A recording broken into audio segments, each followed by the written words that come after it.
All right, I am back again with one of my Nikon rangefinders right here, the Nikon SP, the illustrious and one of my favorite rangefinders, and another camera I've talked about some, the Canon 7. And I think everybody knows Nikon and Canon are both Japanese camera companies that kind of came to prominence around the same time and are generally considered kind of competitors, but a lot of people don't know that Nikon actually made a lot of the early lenses for Canon cameras. Just an interesting little fact. But I was going to kind of compare these two. I've owned both of them for a while now. I've had this classic Nikon SP. I think I've had this for I guess about 3 years now, close to it. And I've used it quite a bit. This is without a doubt one of my favorite cameras. Really like it. It has some pretty interesting features, mainly the Viewfinder, which lets you adjust frame lines for 50, 85, 105, and 135 millimeter lenses. And if that doesn't seem too impressive, there's actually a secondary viewfinder right here that has 35 millimeter frame lines, and it's quite a bit larger, and you can use the full viewfinder roughly as a 28 millimeter viewfinder. It's not perfect, but it is pretty good, and it's better than a lot of other older rangefinders or cheaper ones out there. I have to say I really like it. Very durable, very reliable cameras, very easy to use. Never really had any problems with this one. When I got it, I had to put some more oil around the helicoil because it was kind of jammed and really rough. So I got in there. There's a way you can pretty easily oil it without getting oil all in the camera body and destroying it. And of course, I cleaned out the viewfinder a little bit later. There was some sort of haze under it, and there's sort of a protective layer on top. And I kind of pulled off the front plate and cleaned it up. Made the viewfinder a lot brighter and easier to see. The Canon 7 I bought as is. I only really have the one lens for it right here, this Avanon 21mm f2.8, which is a pretty specific lens that doesn't really warrant everyday use, but I do like it.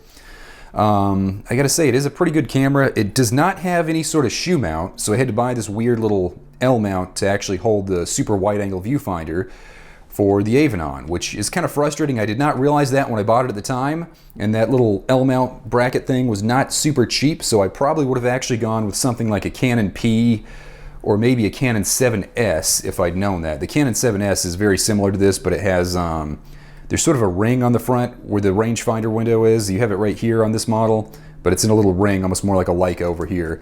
And then the little selenium meter is kind of moved over. I believe it's kind of wrapped around the shutter speed dial here, which is a much better place, really.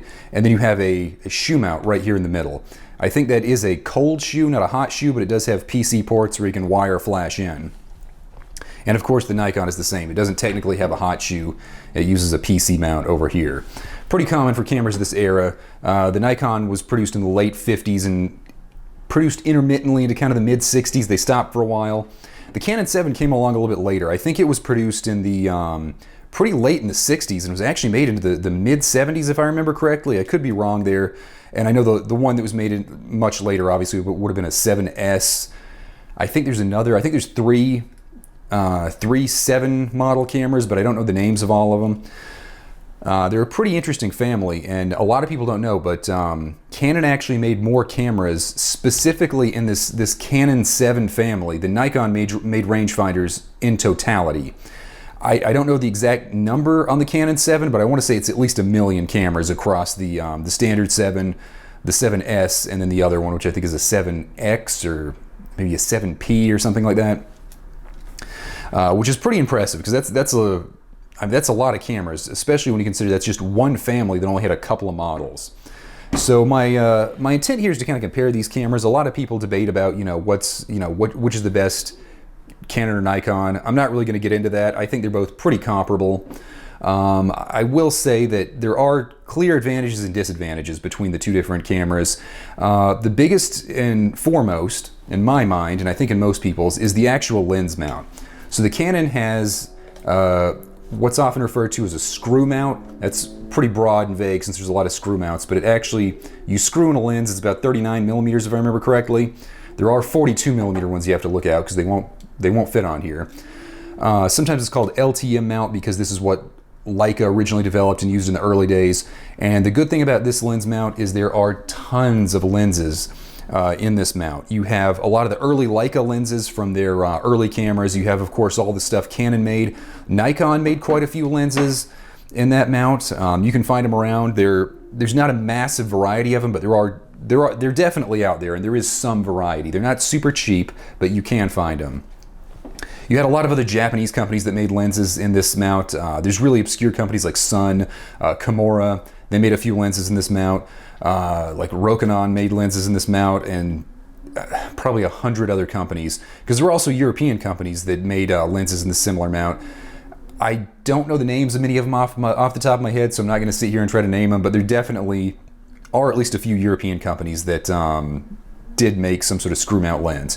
Point being, you have a ton of lenses, because that doesn't even get into stuff like the Soviets. The Soviets made a ton of screw mount cameras and lenses, and while a lot of them suck, they're usually very easy to find and very cheap. So you have a vast variety of lenses to use from different time periods and different manufacturers that'll fit on the Canon 7. That's worth something right there. That's pretty valuable, and I think that's something a lot of people are going to look for. Now, when you get to Nikon, they use this kind of more particular contact style lens mount, where it has sort of an internal helicoil and this little sort of a cuff, I guess, around it. And you can use Nikon lenses on here. You can technically use most of the Contax lenses, but maybe not quite as well. And there are a few generic manufacturers that made stuff in this mount. Like I said, Kimura made a couple of lenses. I think there was a company called Acol made a couple of lenses, both of which are pretty rare. More recently, of course, you have the Cosina Camera Company made them under the Voigtlander branding, and they're out there, and they're okay. They're, again, not a huge variety. Moderate prices, not expensive, but not super cheap. But I've had a few of them. I think they're pretty good, but I kind of prefer the original Nikon lenses. And when you compare prices, I think the Nikons are probably the way to go. All right, looks like my battery's dying. I'm gonna have to take a quick break and change that battery. But I'm back again with these cameras. So I went over the lens mounts, and I have to say, I think you have a lot of advantages with the screw mount. There's just so many lenses, and they're pretty cheap. I like the Nikon lenses, but there aren't many lenses in the mount, and I usually stick to the Nikon lenses, which again kind of limits your lens options. Some people consider that a disadvantage. I kind of like it because it doesn't force you to go out and buy, you know, dozens of lenses and try them out and say, oh, I don't like these 6, let me sell them and keep the other 6 or 7. And you don't have as much time to go around, you don't waste as much time going around on websites and forums trying to find some obscure lens, trying to compare manufacturers and do all this research and legwork before you even buy 1 or 2 lenses to try them out. So your options are limited, but I think in some ways that can be a good thing because the lenses are all pretty solid. I mean, there's really not many shortcomings. You have very wide angle lenses, you have very fast lenses, even though those can be expensive. You have a lot of pretty cheap options with some of the 50s and 35s. Even the 135s are pretty cheap. So you do have a little bit of everything, although your options are limited. I think that can sometimes, that can be a good thing. It doesn't necessarily limit what you can do, it just limits what you can do it with, which I know might sound kind of pedantic, but I think there is some value sometimes in having a limited setup where you only have this and that, but you know what it can do, you can rely on it, you know how to use it. So you do, again, have tons and tons of options with the screw mount, but again, they can be hit or miss. I know some people like that. You have those kind of lomography type people who really like getting old Soviet lenses and like expired film and stuff. I've never really been a big fan of that style, but I can't fault people who do like it. I mean, I say that I'm using this ridiculous Avanon lens right here that was an extremely obscure lens, but it's also a extremely wide angle lens that I know a lot of people wouldn't want to use. So I guess I'm probably a little bit closer to being in league with those people than I'd like to admit. So something interesting to note about the Canon 7s is they have a selenium meter, which is basically just powered by the sunlight. These can die and go bad a lot. They don't really, I guess they don't really die, but they get a type of corrosion in them and don't really work anymore. So a lot of the ones you find will not have a working meter.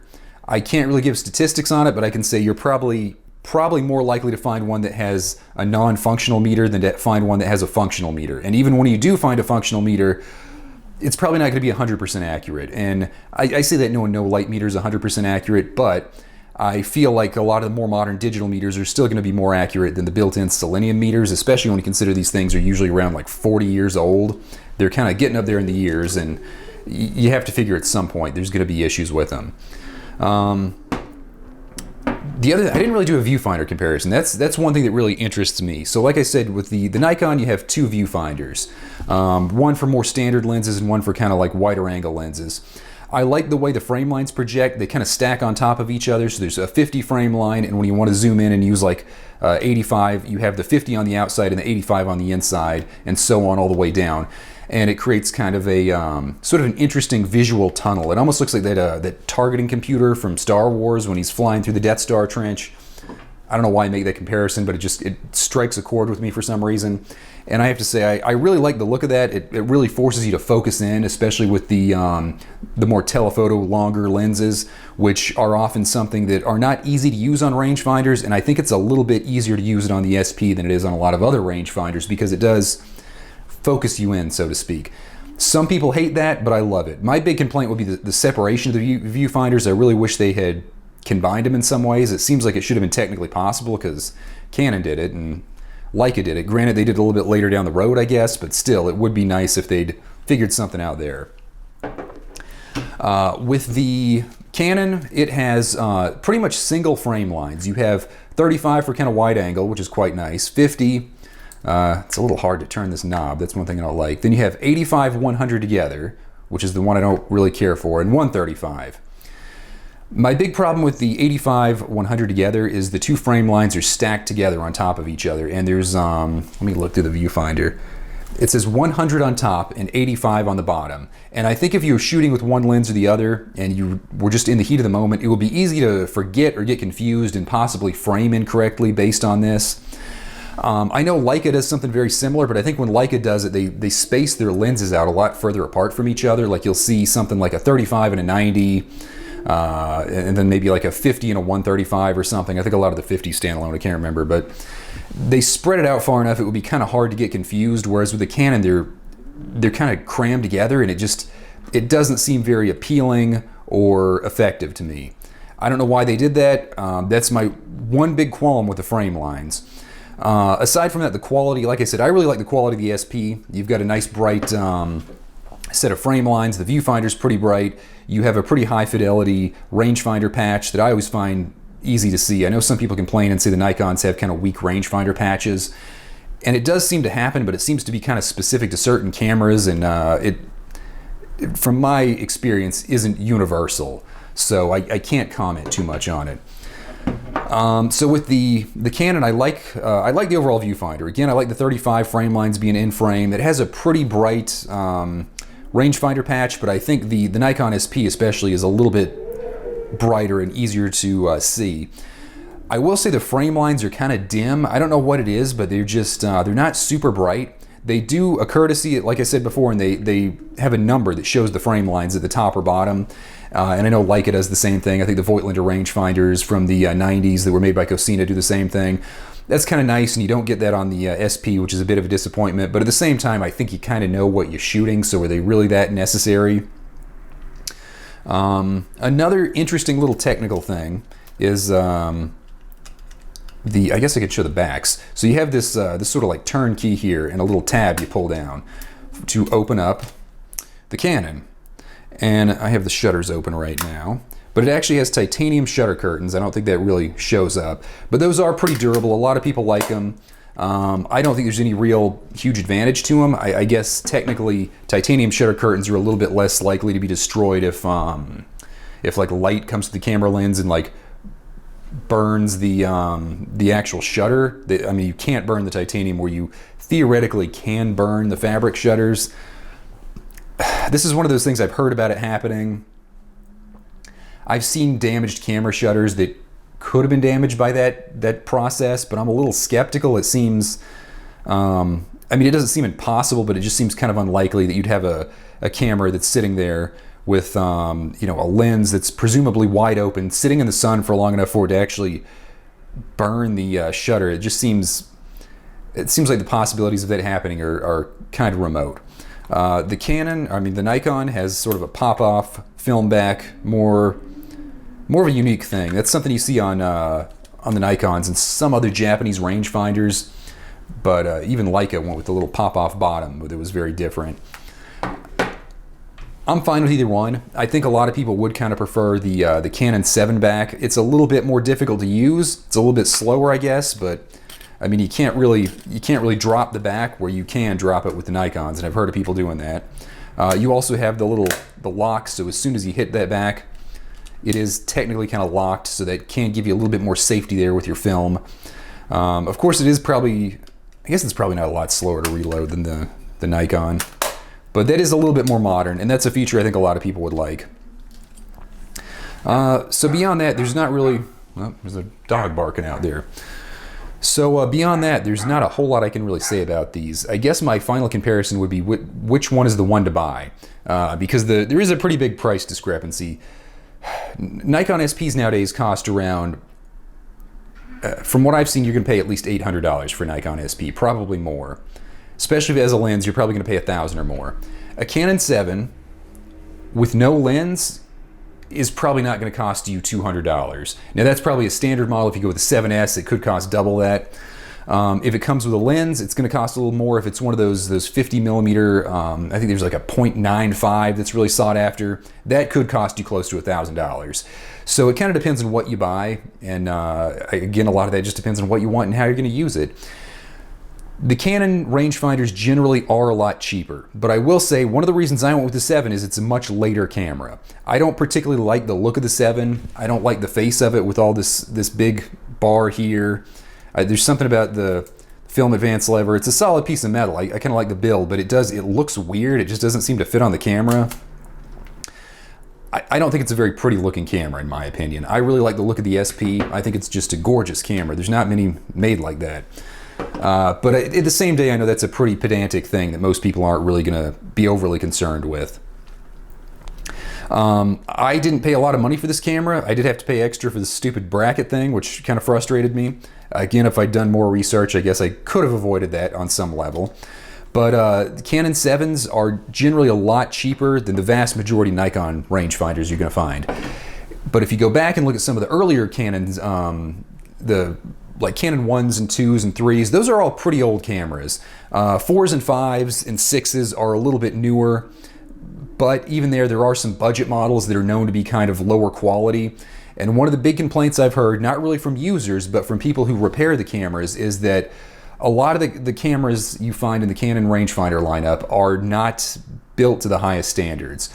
They look fine on the outside most of the time, but apparently the finish can rub off and you can show through to sort of the brass, and it's, I guess the brass isn't really pure brass. It's got a lot of like tin or something in it, so it doesn't have that nice brass look like you get from a lot of Leicas and things.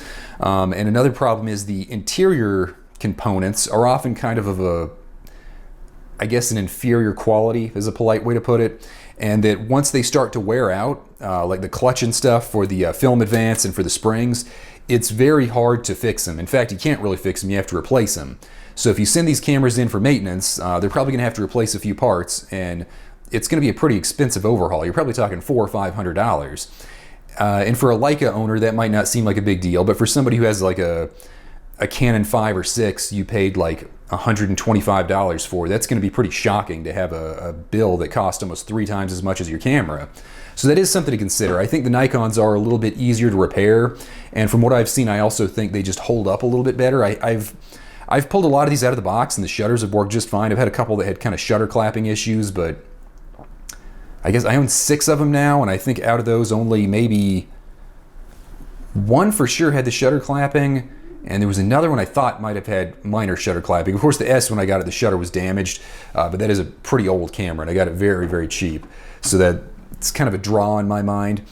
But again, I don't have quite the sample size to work with the Canons. You know, I don't really have a great selection of lenses. I just thought this might be an informative video to compare if people want to get into rangefinders and kind of have an idea of what the differences are between them, because you hear them talked about a lot. You see them compared from time to time, but I haven't really seen a good comparison between these two cameras. I've seen comparisons between, say, like a Leica 6 and a Nikon SP, which I would say is not totally unreasonable, but also probably not really that fair, since there is a pretty big time difference between the two of them. And I mean, just the fact that the Nikon is completely unmetered where the M6 is metered, I don't know if that's a great comparison. I've seen people compare like Canon 7s to Leica M5s and I think like maybe M2s. I've seen some of the older Canons compared to like M2s and screw mount Leicas, which seems more fair. I don't know if this camera should be compared to an M5. I don't think it's a terrible comparison again, but I just don't know if it's the most accurate comparison. Again, you have a selenium meter in the Canon versus a battery-powered meter in the Leica, even though I know a lot of the Leica ones are older and need to be recalibrated or just don't work. My point being, it's hard to compare cameras. You know, people want to make a, you know, apples to oranges comparison and then get all upset about pedantic features, and it's like, well, yeah, you're comparing two things that aren't really the same. These are both cameras, obviously. They're both film cameras. They're both rangefinders.